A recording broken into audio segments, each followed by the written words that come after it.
Welcome to In the Zone with Chris Zander, where we talk lifestyle, entrepreneurship, self-care, and much more. So go grab a drink or a snack and come on back because it is now time to get in the zone. My guest today is a beautiful businesswoman and reality TV personality from ABC's TV series, The Bachelor, who one might say has been misrepresented. Here today to set the record straight and bring awareness to who she truly is off camera is Madison Johnson. Yay. How are you doing, Madison? I am doing so well, Chris. Thank you so much for allowing me to be here. Absolutely. So I want to start here because obviously people have seen you on TV, right? And people have an idea about who they think you are. Yeah. But today I want this to be cathartic. I want people to really know who you truly are. So we're going to start here. Fargo. Tell us about Fargo. That's where you grew up. Yes, Fargo, born and raised. Actually outside of Fargo, a little town of Dilworth. So it's actually on the Minnesota side. Okay. Which is a fun fact because just for the safety of myself and the safety of my little sisters who still lived in the little town of Dilworth, we said Fargo, but it's Fargo-Moorhead area. So proud to be from that area. It is when the whole concept of howdy neighbor, like that is Fargo, North Dakota. And like I said, I'm so proud of that because it truly, you can't go to the grocery store without seeing your teacher or someone that you're going to school with. Yeah. So I think that helps shape who you are because not that you can be hidden amongst a big city, but at the same time, you are your best self, whether you're at the grocery store or at school or playing a sport. Everything and everyone knows each other to a fault sometimes. But the town of Fargo has definitely helped shape who I am today in the best way possible. So essentially, it's like you've been able to just have a lot of love and support, like a community around you. Mm-hmm. So essentially, it sounds like just made you more grounded, being able to know more about who you are as an individual, you know? It did.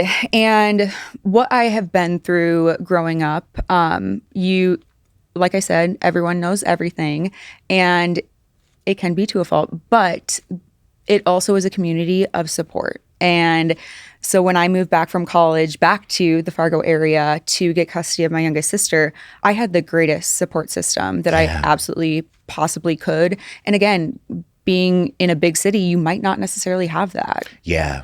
I actually want to talk about this too because a lot of people don't know that you are a big pivotal part of your sister's lives and, you know, taking them in and raising them. Can you talk about that and just a little bit more about how you grew up? Yeah, absolutely. I am very, very fortunate to have had majority of my life a happy upbringing. My mom was and is still trying to be this incredible, amazing mom. My dad left at an early age, but my mom was a pivotal person. Unfortunately, she did fall to substance abuse, which, again, unfortunately is a common occurrence in today's day and age. But I was blessed to have been able to go to college and have my little sisters live with families while I went and pursued and found myself, but also pursued my further education and making a name for myself outside of what had become an icky situation. I ended up starting my master's program, came back from Christmas break and sat down with the family that had custody of my youngest sister. And it was an eye-opening experience because I knew that I was going to potentially have to come back for her, but I found that I got to come back rather than having to come back. Yes. And I was finally at a place emotionally, physically, financially to help her get through the rest of middle school and high school. And so it's emotional when talking about it because I'm trying to tear up. Oh my gosh. Like it is. And I am so grateful that my middle sister had 2 feet underneath her. She is headstrong. Shout out to Megan. I freaking love you. She's a powerhouse and she was able to do it on her own, of course, with the support of living with some families, to get into college. But through there, I mean, she's incredible. She is a nurse now and stuff like that. And but just going back to what you have to go through to get to where you're going, she's an epitome of that. And not only just myself, but her too. And I'm still continuing to raise Maya. I like to say continuing to raise because for 9 months out of the year, I'm an empty nester, but she comes back for the summer. And so she's here. But it's crazy to look back at 22 getting custody of, someone who's 14, almost 15. And, I'm still trying to figure out myself and what that looks like and overcoming obstacles of moving back to a place that brought a lot of negativity and trauma, and just emotionally draining. But being able to be there for her through proms, through volleyball, her first serve on varsity, I would never change what I have been through to have been able to do that. And even Megan, being able to experience her engagement. I was able to be the driver when we're all stopping through all these different spots that her fiance was putting her through. And who knows, if I would have been able to do that if I wasn't home. So God brought me home, and it was the greatest blessing that I have ever done. And again, at 22, you never would have thought that you'd be put through that. Because you're so young then, exactly. You're trying to figure out your life. You're trying to create a space for you.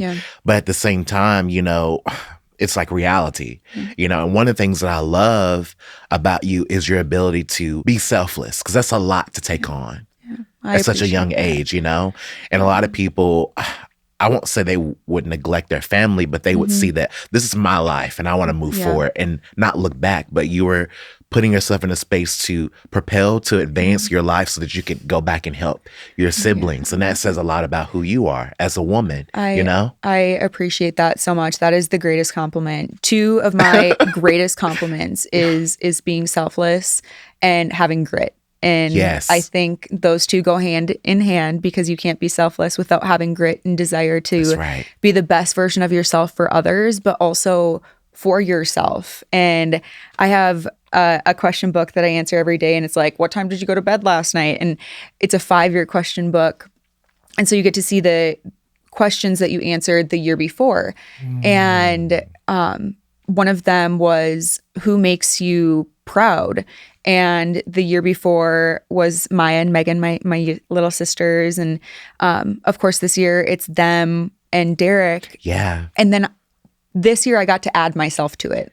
I genuinely had an understanding of what it meant to be proud of myself and what I've gone through all my life, but also as of recent. And that is so cool to be able to reflect on what you've become as a person, professionally, individually, family oriented, all that kind of stuff. You get to see the growth. You get to see where you once were and now where you are now. And then imagine the next 5 years where you'll be, Exactly. And it really holds you accountable. It really kind of helps you to see things into a different perspective and really appreciate, one of the things, before we talk about Derek, we're going to talk about Derek later, but one of the things he said to me, and it always plays in my head, and he said this months ago, he's like, time is not free.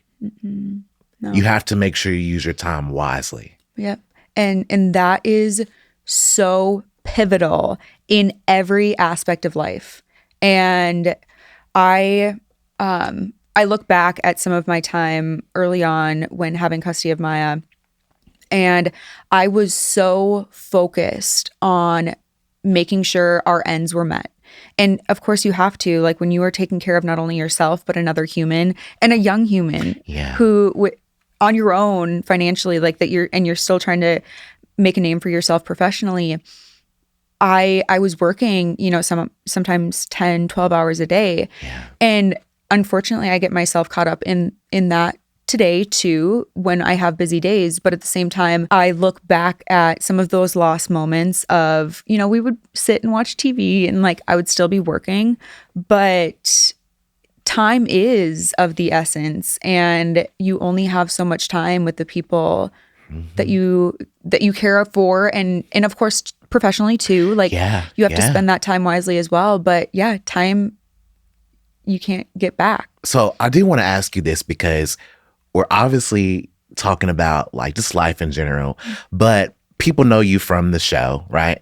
But I want to know, how was dating life before the show? We're going to talk about the show, but I want to know, how was dating life before the show in Fargo? You know, it's so funny that you asked that, because of course, I had my cute high school love life kind of things, or what we thought to be love. I had 2 pretty serious relationships. I actually followed a guy to Michigan for college, and it is the best decision I ever made. And granted, it didn't work out, of course, in the best way possible. I don't regret any decision, because it made me who I am today. It also allowed me to become the woman I am, to fall in love with the man that I am with. And I don't regret anything that has previously happened relationship wise, because it has got me to this point. But it's so funny that you say that, because I didn't really date locally. I love all my Fargo people so much, but again, you know anything and everything about each other. And I had a decent graduating class of like 130, 125. Oh, that's bigger than mine. Well, mine was like 75, are you 79. serious? Yeah. Yes. Well, and I thought, I was like, we had the biggest graduating class of our high school at the time. And I was like, oh my gosh, how did I not find someone here? And of course, like I said, I had those, I love so many people from where I came from. But I definitely didn't date locally. But every relationship that I have been in, or basically the 2 that were previous to this, has led me to where I am. I have zero animosity towards either of them. They're both incredible men and individuals, of course, that just didn't work out. It didn't work out. And I just need to say how great it is and how grateful I am to have had people in my life, both men and women, friends or personal relationships, that have helped shape me in some of the worst situations and that I have been in. And I am so grateful for those people who have been there along the way. Can we talk about that more? Because I say that because when you go through things in your life, and I'm noticing this the older I get, the more I'm so appreciative of the bad things, the hard things, the people that did me terrible. Oh, yeah. People, whether I dated or I was friends with, whoever the case may be, because it really led to me being at this point in my life now to know, number one, what I need to do differently. Oh, yeah. How I need to move differently. You get what I'm saying? Because it's easy to blame someone else, but you never look at yourself. Exactly. You know? And no matter, and I say this with a grain of salt, but many people in your life can do you dirty or do you wrong. And truly, you have to take something from that and realize that, and no matter what it is, whether it's going on a TV show or a bad relationship, anything like that, a loss of a job, like anything that you go through, there is a purpose for why you are going through that. And I see this in my sisters, and I'm so grateful that I can learn from them, because they have seen things that I didn't even see, and I thought I saw a lot growing up in terms of negativity that we wish no one to ever have to see. Yeah. But they saw that and are still overcomers, and I want to throw myself in there. Like I truly believe that no matter what happens, you have something to learn from, the positive and the negatives. Yeah, absolutely. So you are known for being a contestant on season 27 of The Bachelor with, at the time, Bachelor Zach Shellcross, where you were eliminated during the first week of the show. Watching back, what was it like to live and experience that specific yet particular moment? It was so difficult. I watched the show obviously months and months after it was actually filmed. And knowing and experiencing what actually happened, and then seeing what 10 minutes of all the different clips were made up to be is so difficult. And of course, there are women that I'm still in touch with that we were touching base on post show, and they were so supportive and so understanding, like, what in the world what is shown. And reality TV is showcasing what everyone wants to see, and that's entertainment and whatever that looks like. And I respect it. And that's where I just take a step back and I'm humbled. And it was very, very difficult watching back. Also going back to the Fargo aspect of things, people in Fargo were not kind. Really? Unless they knew me. I had so many, oh my gosh, I had so many teachers reaching out and saying, I love you. I know this was a bad portrayal of who you are. And then there's others who don't know me and were like, oh, that's an embarrassment to Fargo. Why would you ever show your face again? And you even received death threats. Yeah, they basically said, why are you waking up? Because you represented Fargo wrong, or just you're an embarrassment to the human race. And it's... I am very, very fortunate. I did have a really, really hard time for a few weeks after, and I had people in my life that I let them have my login to social media. And they blocked everything before I could see a lot of it. And that's, of course, when different podcasts and stuff like that started coming out. And I went on Bachelor Happy Hour, and it was the greatest experience. Shout out Joe and Susie. They allowed me to talk like this about who I am and a little bit more about my experience. And even then, they were like, well, you were like a basket case, or you cried, or all that kind of stuff. And there is so much emotion that goes into going on reality TV. And you are giving yourself the opportunity to be as vulnerable. And of course, we on the show, you use vulnerable all the time, but truly you are not knowing what to do or what to say or the emotions that go with it. And again, I respect the franchise so much, because there's only so much that can be done when it comes down to editing. But at the same time, it doesn't take away from the depth of hurt and just pain that you have to overcome from negativity that comes with it. But I am so grateful for the community that I had to, and just my people to come back to.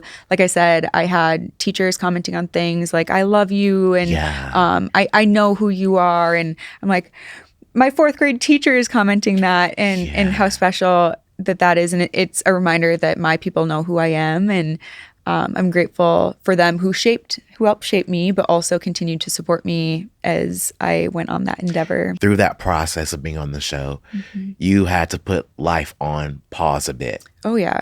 And can you talk about that? Like, what does that mean? Because a lot of times people think something about reality TV. They think, I guess you're on there, you just still living your life, but you had to literally put life on pause. So can you talk about that for people that just literally don't understand that? It's months of interviews on the phone. It's months of seeing each other on Zoom, getting questioned.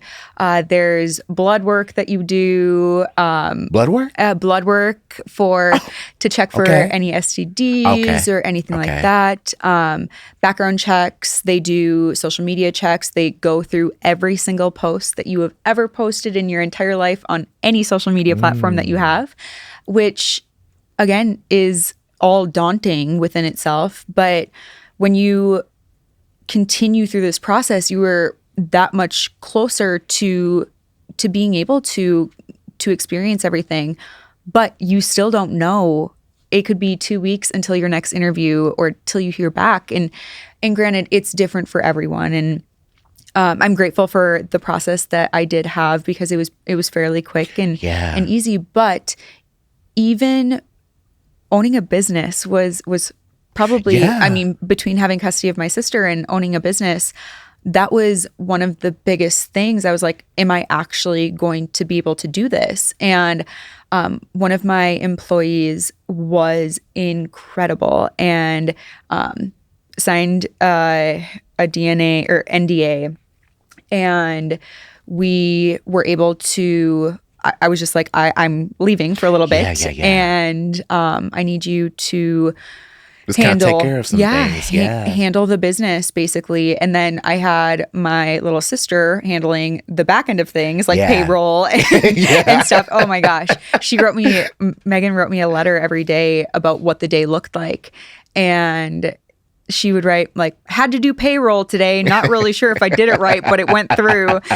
And it's so cool to look back at those letters. But you put your whole entire life on hold. And everything that you've worked for, your family, everything, you give up your phone. Yeah. Wow. And any device that you might have.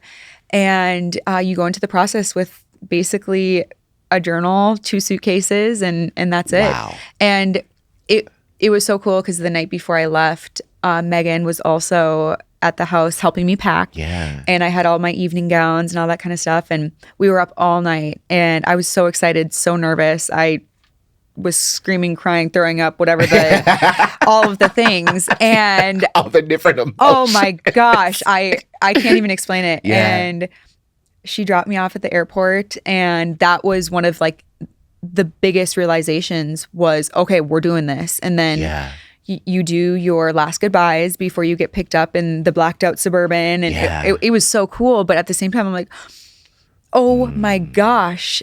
Like my dogs are at home. Maya's in college. Megan is her fiance now. He was watching my dogs. He moved into my house and watched my dogs for me while I was away. And it's not just one person's life that's being impacted. And that is something that I don't think a lot of contestants have to go through necessarily, but I had to have, like I said, my sister's fiance move into my house, watch my dogs. I mean, he fully moved in.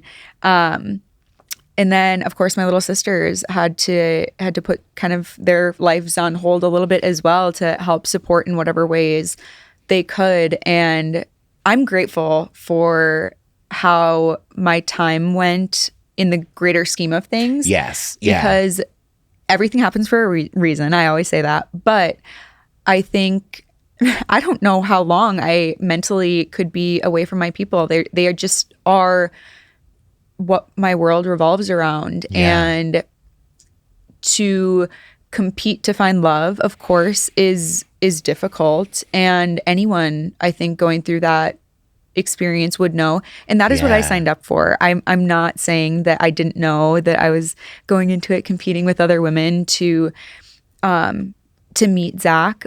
But at the same time, when you are fully in it, it's definitely a big realization of what this really entails. And I want to say this because I hope you know here that you have nothing but support here.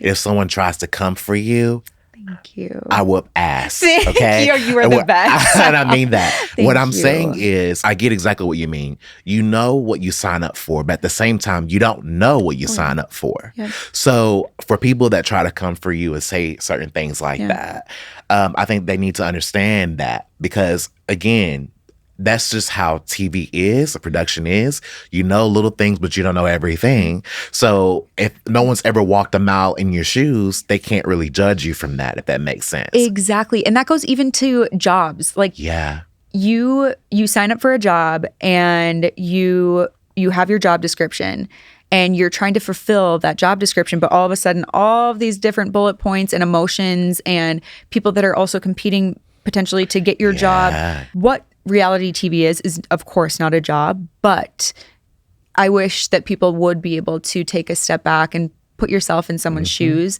because there is so much emotion and other different variables that are coming into play that impact how you're reacting and just how you experience that as a whole. Yeah. I want to talk about this because a lot of people don't know that your siblings actually sign you up for the show. So it's kind of funny. Like, how did that even happen? Like, how did that even happen? Like, literally, how did they sign you up? Like, what are the details with that? Oh, this is so funny. Because you didn't know either, right? I had an inkling. And it's so funny because we had watched the show a few nights beforehand. And they were like, when are you going to start dating again? Yeah. Refused to go out on dates. Yeah. And I just had my basically blinders on, Yeah, focusing on the business and on my sisters. And I was cooking dinner and they're typing stuff up on their computers and they're in the living room and Megan was over for dinner. And I'm like, what in the world are you guys whispering about? This, it never happens. It's so like, they were right in front of you. They were on their computers does this sound good? Like, how does this, what picture there? I'm like, why are there photos of me on your computer that you're submitting an e-file on a website? And so what are you doing? Oh my gosh. Yeah. And then of course you put two and two together. Yeah. And it was less than, a couple of days, like probably 48 hours. And I got an email like, oh, we would love to interview you. Yeah. And my heart went to my toes. And I bet. I'm like, girls, come on. And it was exciting. Yeah. And how cool to be looked at as someone who has a story that is deserving to be told. And I've always felt that personally, but to have others be like, tell me your story. Like, why are you the woman that you are today? And why do you believe that you deserve love? And granted, everyone deserves it. But at that time, I was like, someone else believes that I deserve it too, other than my two sisters. Yeah. And the experience, like I said, was crazy, like a pinch me experience of interviews, and producers are phenomenal. The executives that I met, phenomenal. And it made me comfortable to share my story a little bit more. And of course, I didn't get the opportunity to fully share that for the world. And I'm grateful for every opportunity that I do get because, being signed up for this by your little sisters and not actually doing it yourself and being like, oh, if it happens, it happens. Until you're in it, you don't believe it. And you're like, oh, who knows if the next interview will happen. But yeah, it's truly one of the craziest things I've ever been through, but also one of the most rewarding and difficult, but also opportunities to find who I am as a person as well. Absolutely. But girls, I'll get you back for that one. I haven't yet. I wanted to ask that, but I didn't want to be intrusive. I'm like, oh, I wonder if they got in trouble. Oh, no. Maya, you're next. So I want to talk about this as well. Obviously, being on such a show that can be very gruesome and grueling to an individual, how did you work to keep your identity despite, what people were saying about you online and in your hometown? How did you work to say, you know what, it doesn't matter what people say.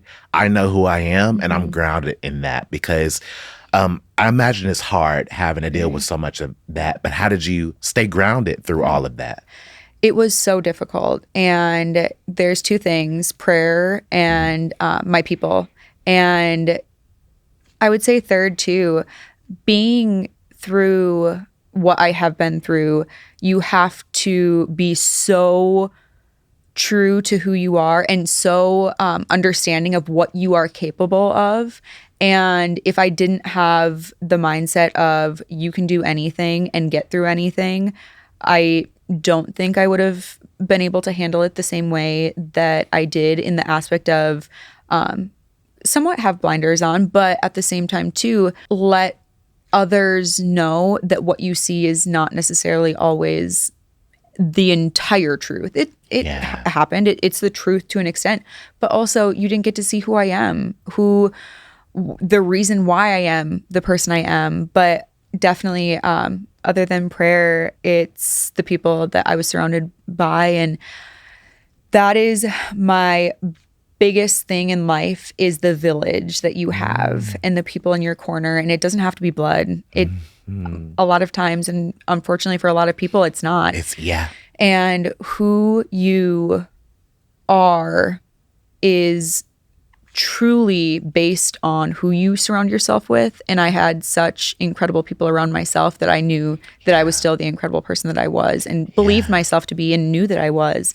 But they reminded me every single day, both my sisters, my friends, my not family, but people I call family. Yeah. And they would text me daily. They would comment on other people's comments and be like, by the way, you were a neighbor in third grade. You don't know who this woman is. Right. Like just little things that were coming to fruition. Like someone had commented like, I was her neighbor in third grade and like she used to not remember to put her basketball away. And I'm like, oh, that's the comment that you're like, gonna get me with. Is that really gonna hurt me? My gosh. So, and you still stuck on that? That's what I was. Are you still stuck on that? You're obsessed, obviously. Yeah. No. My sister said the same thing on the comment. She's like, oh, by the way, so and so. Like, that's what you're holding yourself on. Like, I promise she puts her basketball away now. Like, third grade Madison would not have. But no, it's crazy. But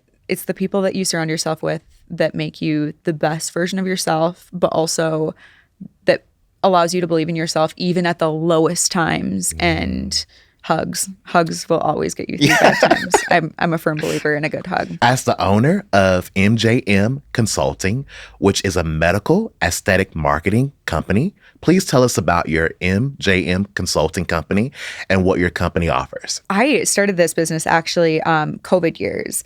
And that was one of the greatest years for the aesthetic industry because everyone had time off for aesthetic procedures. So that goes into plastic surgery, it goes to med spas, skincare, dermatology, anything along the lines of that realm.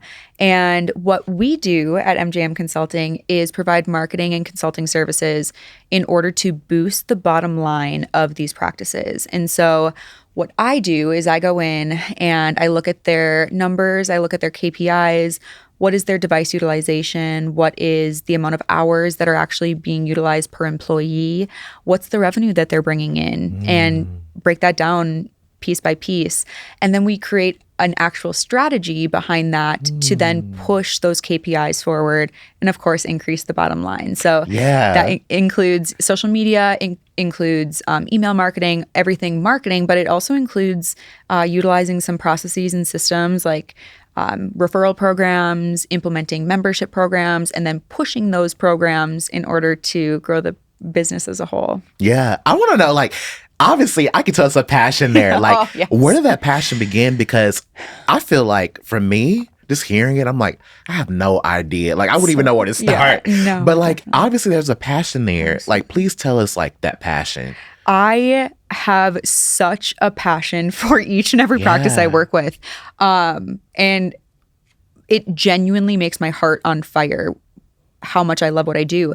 And it's funny because I never wanted or never knew that I wanted to go into the aesthetic industry. I wanted to be a professor, actually. Gotcha. So oh my God. I know when we were talking about that, I'm like, I love that. And I'm a forever learner. I love education. I love being on top of the next newest, greatest thing when it comes down to education, because theories and all that kind of stuff are ever evolving. And I moved back home to get custody of Maya, and I was blessed to have been brought on for marketing at a local med spa in Fargo. And it was the greatest experience. I learned so much at my time there. And COVID happened, and I saw a need, of course, for marketing for the aesthetic industry. But one of the biggest things that I saw a need for is a marketing and consulting business that wasn't going to break the bank. And for me, you know, everyone can talk SEO. Like, what is your SEO? You need to increase your SEO, of course. But what does that actually mean? And as far as advertising goes, you know, we can get you 150 clicks for this ad. What does that actually mean internally? And so all of these marketing firms were promising these clicks and these new leads, but were they actually coming in? Are they actually patients that are retained and like quality patients? And so I did a deep dive into what that could look like as a business to offer that marketing and consulting practice as a whole. Yeah. And so, I started looking at and partnering with a couple of practices. We've grown now to over 12 states. And that's so cool. In multiple practices within states. And it is so fun being able to help boost other practices some of them are either being bought out because they are worth that much money. Others are looking to build multiple practices and growing. Others are just looking to grow their team and add new devices. And that is the goal, is to look at each practice. What is your goal? Like, of course, it's to grow revenue, but do you want a new device? Yeah. Do you want to have all of your employees at full capacity? Of course, that's the goal. But what are we doing to get there? And that's what I get to do with my mighty team of a few. But we're still growing. And that is one of the coolest things, too, is that we're very niche. And I, of course, want to grow my team, but I don't want to grow it to a place where we become a marketing firm that is not quick on their feet and can't have a quick turnaround time. Each of my employees only has a handful of practices at a time. So the turnaround time, if you need a website update, if you need a social post, or if a provider has like a huge gap in their schedule all of a sudden, we're able to fill that gap with the initiatives that we put forth. Yeah, I love that. I love that. And I also So want to say, fun. I like that you created your own niche. You know? Yeah. You created your own space. Yeah. Like something in the market that you knew was not there, and you created that. Thank you and I so know that's much. going to go far for you. Thank you so much. And that is my number one recommendation for anyone starting in the marketing realm or starting a business in general. Find your niche. I have a friend who I talked with.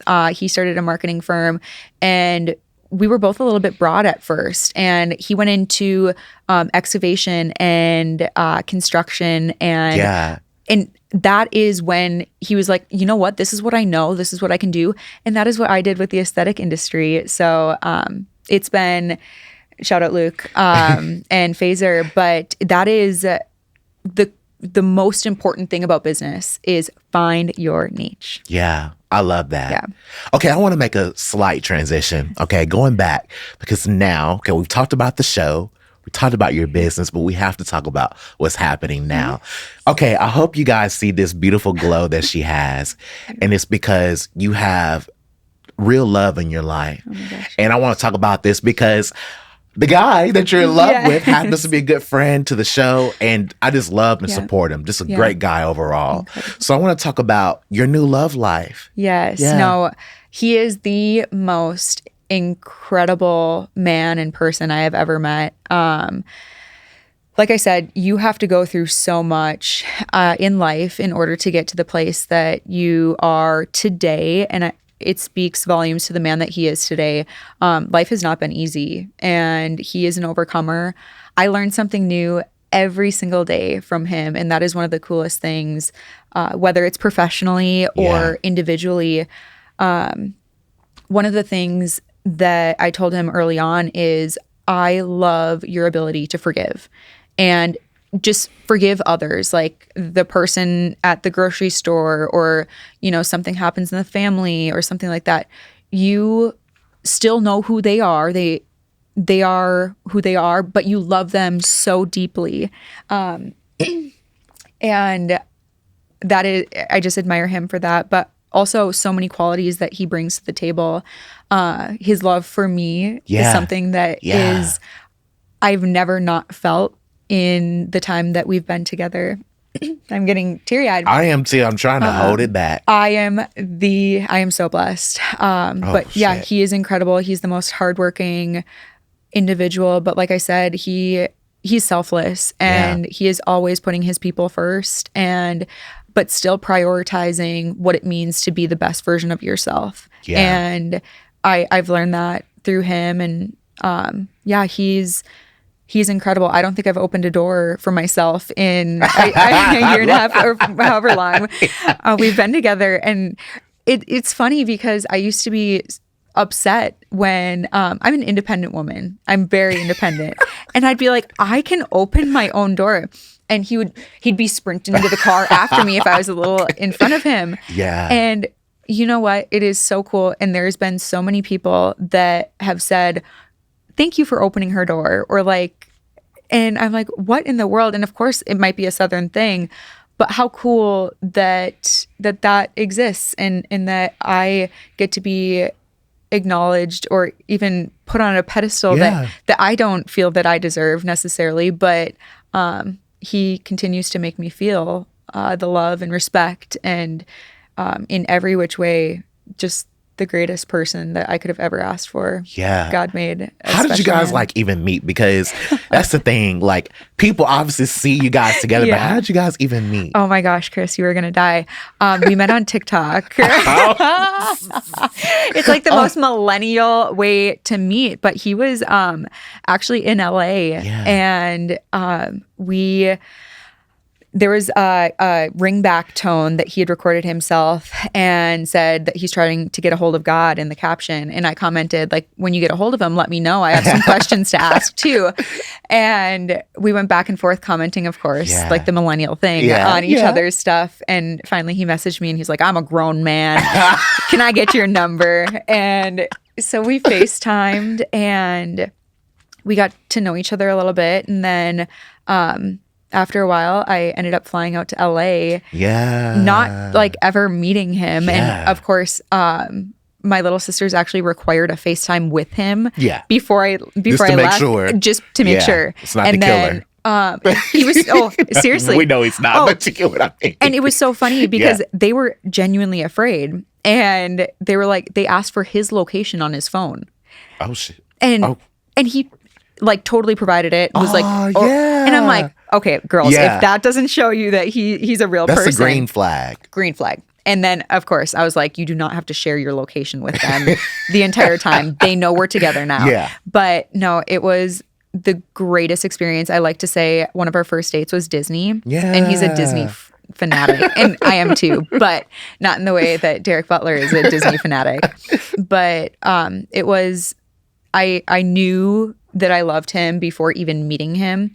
Then I got to meet him and I knew that the best was yet to come. Yeah. I love that for you guys. Thank you so much. And I have to say, I'm so happy for you both. And I'm wishing nothing but the best for you both. And especially, I'm not going to talk about too deep on here, but after what happened to Derek after his time here on the show. So I'm just happy for you both. I feel like you both kind of stepped in one another's lives at a very pivotal time. Yeah, and amen. I love that for you both. Thank definitely. You. I do want to ask you because, I'm trying to cry. Like, y'all got me all teary-eyed. I am teary-eyed. Oh, okay, but it is what it is. I know. For people who are struggling to find the right one, who are just going through endless kissing frogs and it's just not going anywhere, what advice could you give to those people? Know what you want in the relationship. And that was something, like, I knew I wanted kids. I knew marriage was a priority, of course. And then I knew that I wanted someone that was hardworking, that saw a vision of, building an empire, but also having that stem from the love that we have for each other. My goal in life is to have future kids and have them look at my partner and I and Derek and I and be like, I want what mom and dad have. Yeah. And be embarrassed by what love and respect that we have for each other. And I think today's day and age, unfortunately, we don't always look to see what the same values are. And we, of course, oftentimes look at looks, which is so important. It is very important. So important. It is. And respect to, like, love is blind. We'll look at the looks and then we'll just hop in bed and think that's all. It all happens like that, but it doesn't. No, and then you can change someone, or that people can change. But you cannot change the person. And that is what I have loved about our relationship, is we have grown together and we continue to grow together, and we both have flaws. No one is perfect, but you have to go into a relationship open-minded that you are not going to be the one to change someone, and you can encourage someone to be the best version of themselves. I keep saying that, but they have to want to be the best versions of themselves too. And that is it could be different than what I see as the best version of oneself. Yeah. And that's why it comes back to, I know I hate does it check all, or do they check all the boxes? But what are your non-negotiables? What is it that you in a relationship need to be happy? And that is truly what it takes. And of course, finding someone that you are physically attracted to is important as well. But being on the same page is the utmost important. And be open. Go on TikTok. Yeah. Comment on someone's TikTok. Yeah. Sometimes it works. And I'm sure both of you guys never would have thought that TikTok would have brought your forever love. Oh you my know gosh. what I mean? No. And I wish I could thank TikTok. Thank you, TikTok, for bringing my person. Yeah. And I never thought I would ever say that. But yeah, I mean, I know for a fact I'm going to marry this man. Yeah. And it's not yet, but hoping that this life that we are continuing to build is something that everyone gets to experience. Everyone deserves the love that Derek gives me, and vice versa. I work hard, but there are days where I lay in bed and I'm like, I'm sorry I wasn't great today. Yeah. And it was a bad day at work. It was, something happened with the family or something like that. And you don't have to be perfect every day to be loved by someone.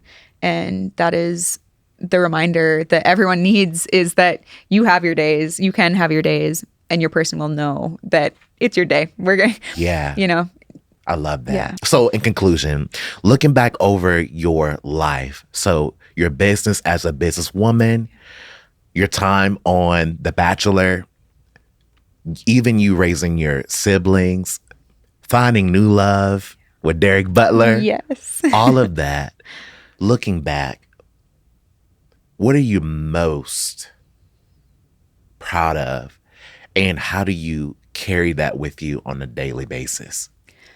That is such a good question, Chris. And I wish one of the things that I am most proud of is, and I kind of alluded to this, but never giving up and staying true to myself while never giving up. And you can be a different version of yourself every single day, trying to not give up. But if you are able to stay true to who you are, and like I said, everyone has their bad days, but know what grounds you. And for me, it's my family, it's my love life, it's faith. And that is what I can bring back to each and every day as a woman, as a person, that as a business professional, that if I can be who I am in the best version of myself, that is probably my greatest lesson. But I will say too, when it comes down to life experiences, each and every experience is one for the taking. You get to pick and choose what you take as a lesson learned or lesson gained. And my number one thing that I am proud of myself is, again, just not giving up. And what would you like to say? I also want to give credit to your little sisters, because they've been such a pivotal part in your life. Yeah. What would you like to say to them? Megan, I mean, both of you, I love you so much. We have all three of us have experienced life so differently. And Megan, you have shown what it takes to not give up, and to continue on despite a lot of obstacles that you had to face that you have not shared.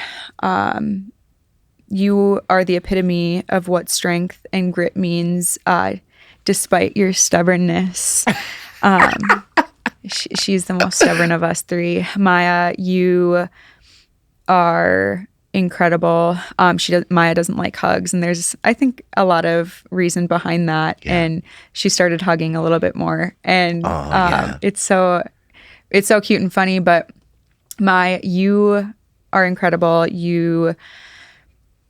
I know that I'm a pain in the ass when it comes to being your parent, and that we're still establishing what our relationship looks like despite, 6 years going by.